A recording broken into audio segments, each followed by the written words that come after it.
ఓం నమో భగవతే శ్రీరమణాయ. చాలా సంతోషం నాయన. ఒకరు మహర్షుల వారిని అడుగుతున్నారు, విచారం చేయడం చాలా కష్టము, దాని బదులు ఏదో ఒక రూపాన్నో ఒక నామాన్నో పట్టుకుని ఓ మంత్రాన్నో జపం చేయటం తేలిక కదా, పైగా అది సూట్ అయింది కూడా.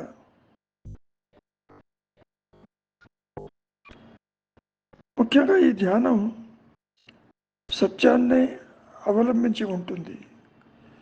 విచారం జోలికి పోతే సత్య అసత్యాలు వివేచనతో అది తొక్కిసలాడుతూ ఉంటుంది. ఇది నిజమేనా? మీ అభిప్రాయం ఏంటి? మీ అనుభవం ఏంటంటూ మహర్షిని అడుగుతున్నారు. మహర్షుల వారు సమాధానం చెబుతున్నారు. ఏ విధంగా? మొట్టమొదట నీవు ధ్యానం చేసేటప్పుడు ఒక రూపం పైన మనస్సును నిలిపి చాలా తేలిక ఓ నామము రూపము పట్టుకుని జపిస్తూ ఉంటావు. అది ఒక రకంగా అనుకూలం కూడా. ఊరికే ధ్యానం చేయమంటే చేయలేవు, ఊరికే ఉండమంటే ఉండలేవు, నీవుగా నిలిచి ఉండమంటే ఉండలేవు. ఆలోచనల పరంపరలు వస్తూ ఉంటాయి కాబట్టి ఒక ఆలోచనను పట్టుకుంటే మిగిలినవి రావు. మనస్సుకు విశిష్టం ఉందని గతంలో కూడా చెప్పుకున్నాం. ఒక ఆలోచన ఉంటే రెండో దాన్ని రానివ్వదు, దాంతోనే ఉంటుంది ఈ అహంకారము. అదే అంటున్నారు మహర్షులు వారు. చాలా అనుకూలంగా ఉంటుంది కాబట్టి to the expression of other thoughts ఒక ఆలోచన పట్టుకో, అది అభ్యాసమే. అయితే సత్యాన్ని అసత్యం నుండి వేరుపరిచేదే ఆత్మవిచారానికి మళ్ళిస్తుంది. చివరికి సత్యమేది, అసత్యమేది? అసత్యం అనేది నీవు చేసే ధ్యానము. అహంకారంలో మనస్సులో ఓ రూపాన్ని నామాన్ని పట్టుకుని నీవు ధ్యానిస్తున్నావు. చివరికి ఏమైంది? జయ వస్తువు తన మూలంలోకి వెళ్ళిపోయింది. అది ఆత్మవిచారానికే దారితీసింది. అంటే సత్యమైన ఆత్మస్థితికే త్రిపుటి అంతరించి నేను ఉన్నానన్న ఎరుక మాత్రమే అక్కడ ప్రకాశించి ఉంటుంది అని అర్థం. నిజానికి ఒక విషయాన్ని బాగా గుర్తుపెట్టుకోండి. మహర్షి ఏమంటున్నారు? పరస్పర విరుద్ధ భావాలలో చిక్కుపడి ఉన్నప్పుడు సత్యాన్ని పట్టుకొని ఉంటే ఊరిగేది ఏమిటి? కనుక ఆత్మ విచారంలో ఆటంకాలు తొలగించి, అంటే ఇప్పటికే నీకున్న ఆత్మ అనుభవం లేదన్న భావన విడదీయటమే అది ఆత్మస్థితిని చేరుకుంటుంది. ఎన్ని రకాలుగా మనం చెప్పుకున్నా చివరికి అహంకారాన్ని అట్టిపెట్టుకుంటూ ఆత్మని దర్శించడం కుదరదు. గతంలో కూడా మహర్షుల వారు నీవు లోపలికి వెళ్ళు, విచారించు, ఇది తల్ల కిందగా పడిపోతుంది, అనుగ్రహం చేత ఆత్మ ప్రకాశిస్తుంది. ఓకే, దీన్ని మనం ఎలా అర్థం చేసుకోవాలి? కార్యకారణ సంబంధాల లేవు. ఉనికి లేని అహంకారము ఉనికి ఉన్న ఆత్మను ఎలా తెలుసుకుంటుంది? అది మిగిలి ఉండదు కదా. ఈ సందర్భంలో గతంలో కూడా ఒకరు ప్రశ్నించారు మహర్షుల వారిని, భగవంతుని చూడవచ్చునా అని. చూడటానికి నీవు మిగిలుంటే కదా అన్నాడు. దాని అర్థం ఆత్మని దర్శించటానికి అహంకారము అక్కడ ఉండదు. వ్యక్తిగత అహంకారంతో భగవంతుని గాని ఆత్మని గాని నీవు దర్శించలేవు. కారణం అహంకారము. దేహాత్మ బుద్ధి ఒక ఆలోచన, భగవంతుడు ఒక ఆలోచన, జగత్తు ఆలోచన, జనన మరణాలు కూడా ఒక ఆలోచన. మరి ఆత్మస్థితికి వచ్చేసరికి ఆలోచన లేదక్కడ. అహంస్మరణ ఆలోచన కాదు. ఆలోచించే మనస్సు కానీ అహంకారము కానీ పూర్తిగా అది అదృశ్యమై ఉంటుంది. ఆలోచన ఉన్నది అంటే, అన్యత్వం ఉన్నది అంటే అక్కడ అహంకారము ఉన్నట్టు లెక్క. వ్యక్తిత్వం ఉంటేనే, అన్యత్వం ఉంటేనే నీలో ఆలోచనలు చెలరేగుతాయి. ఎప్పుడైతే నీవు మూలంలో నిలిచి ఉంటావో అనుగ్రహము చేత నేను ఉన్నాను అన్న ఆత్మస్థితి యందు ఆలోచించేవాడెక్కడ, ఆలోచనలెక్కడ లేవు కదా. అహంకారము వేరు, ఆత్మ వేరు ఉండదు. ఎప్పుడైతే కర్తృత్వము తల ఎత్తిందో అహంకారము దేహాదరణ మార్చుకుంటూ ఆయా లోకాలను దర్శిస్తూ ఉంటుంది మాయలో. అయితే ఆలోచన లేనప్పుడు, నిశ్చలంగా ఉన్నప్పుడు, సంకల్పరహితమైనప్పుడు, దృశ్యవారితమైనప్పుడు, వృత్తిరాహిత్యమైనప్పుడు ఉన్నానన్న ఎరుక మాత్రమే అది ప్రకాశిస్తూ ఉంటుంది. తర్వాత మీకే తెలుస్తుంది ఆలోచన ఉన్నా లేకపోయినా ఆత్మకు వచ్చే ఇబ్బంది ఏమీ లేదని. ఇప్పుడు సమస్య ఏమిటి అంటే, నీవు కాని దానితో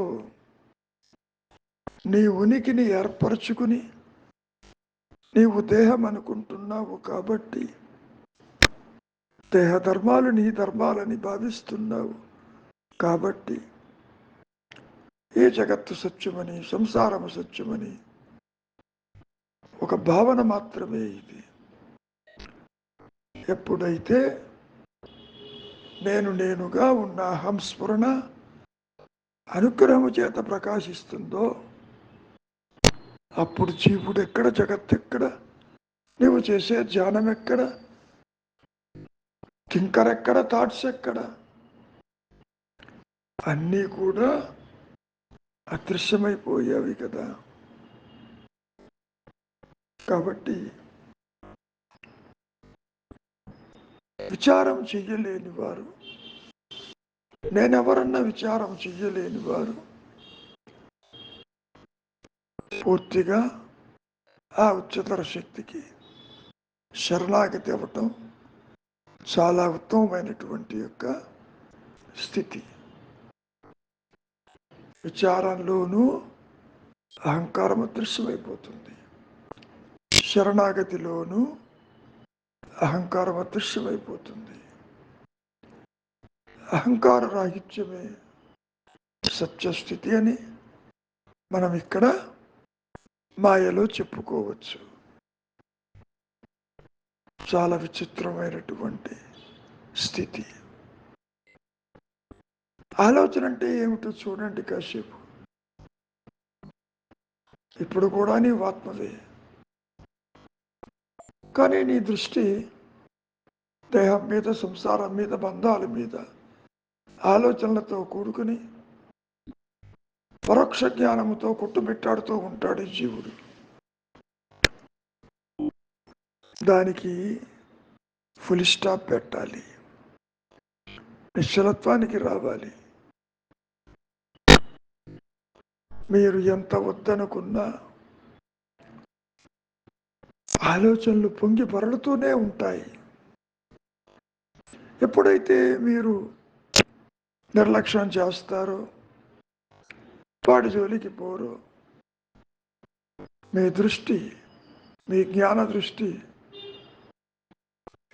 వాటి మీదికి పోకుండా నిశ్చలంగా నిలిచి ఉన్నప్పుడు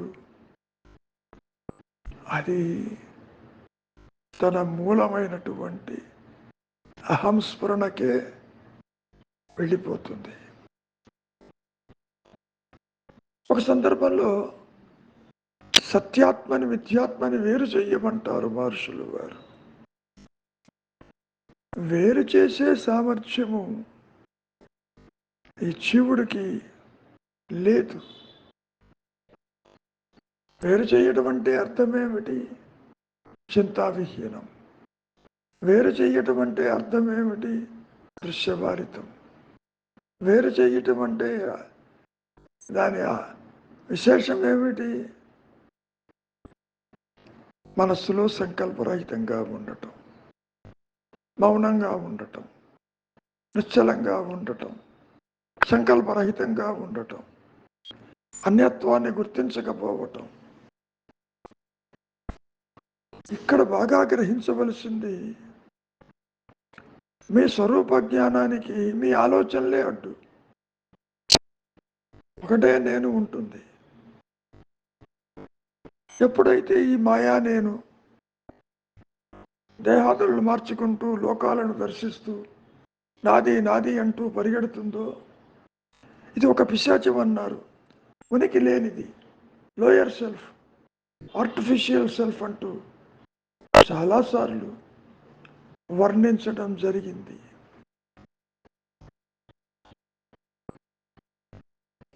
కనుక లేనివాడికే ఇన్ని సూచనలు, లేనివాడికే ఇన్ని శాస్త్రాలు, లేనివాడికే ఇన్ని సాధనా ప్రక్రియలు. ఉన్నది ఉన్నట్టు అది ప్రకాశిస్తూనే ఉన్నది. ఎందుకు తెలియటం లేదంటానికి కారణం, కర్తృత్వంతో ఈ మాయా నేను మూలము విడిచినట్లుగా ఉంటుంది, కానీ మూలాన్ని విడవదు. ఒక ఆభరణం బంగారాన్ని విడిచి ఉంటుందే? ఉండదు కదా.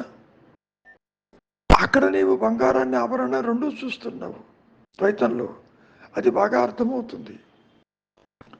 ఇక్కడికి వచ్చేసరికి ఒకటే నేను ఉంటుంది కాబట్టి, ఇప్పుడు చూసే నేను ఉన్నదేమో చూడు, అదే నేనెవరన్నా ఆత్మవిచారం. ఆత్మ అనే పదం అన్నిటికీ వాడుతున్నాము. జీవాత్మ, భూతాత్మ, ప్రేతాత్మ, చిదాత్మ, చివరికి పరమాత్మ కూడా. ఎన్ని రకాలుగా పేర్లు చెప్పుకున్నా ఇవన్నీ మానసికమైన ధోరణులే తప్ప మరొకటి కాదు. ఉన్నానన్న ఎరుక మాత్రమే సత్యమై, నిత్యమై, ఏకమై, అనంతమై, అద్వితీయమై, పరిధులు లేక అది ప్రకాశిస్తూ ఉన్నది. అది నీ సహజ స్థితి, అది నీ సహజ నిర్వికల్ప స్థితి, అది తురీయము, అసలు ఉన్నదే అది. మరి లేనిది అవస్థాత్రయములు, జీవుడు, జగత్తు, ఈశ్వరుడు, సృష్టి, జనన మరణాలు, అవి లేవు. అంటే ఆత్మస్థితిలో సృష్టి లేదు. సృష్టిని చూస్తున్నప్పుడు ఆత్మస్థితి నీ స్వరూపమైనప్పటికీ నీవు నీవుగా ఉండే అవకాశం లేదక్కడ. ఆత్మను విడిచి నీవు లేవు ఎప్పుడూ కూడా. ఈ జనన మరణాలు కూడా ఆత్మలోనివే, జ్ఞానంలోనివే. జాగ్రత్త, స్వప్న, సుషుప్తలు దాని ఎదుటే జాలువారిపోతూ ఉంటాయి. నిజానికి భగవద్గీతలో కూడా కృష్ణ పరమాత్మ అర్జునుడితో ఇదే విషయం అంటున్నారు. నన్ను శరణొచ్చిన వారికి మాయ ఏమి చెయ్యదని. మాయ ఒకటి ఉన్నదని, దేహాత్మబుద్ధే మాయ అని, జనన మరణాలు మాయ అని, అటువంటివేవి ఉండవని, నీవు పూర్తిగా అహంకార రహితుడివై నన్ను శరణొచ్చినప్పుడు, నన్నంటే ఆత్మని, ఈ మాయ ఏమీ చెయ్యదు. కారణం ఒకటే నేను. ఆత్మగా ఉంటే జీవుడు, జగత్తు, ఈశ్వర భావనలు అంతరించిపోతున్నాయిగా. మరి దేహాత్మ బుద్ధి జనించినప్పుడు, మాయా నేను దూకినప్పుడు మూలము తెలియదు. అందుకే ఆత్మ నాకు తెలియటం లేదని అనడం జరుగుతుంది. మరి ఎప్పుడు తెలుస్తుంది? అనుగ్రహం చేతనే తెలుస్తుంది, వృత్తిరాహిత్యం చేతనే తెలుస్తుంది, అంతర్ముఖం చేతనే తెలుస్తుంది. ఆత్మ తెలుసుకునేది కాదు, తెలియబడేది కాదు. చాలా విచిత్రంగా ఉంటుంది. అది బోధించేది కాదు. మంచిది. మౌనమే నీ సహజత్వము.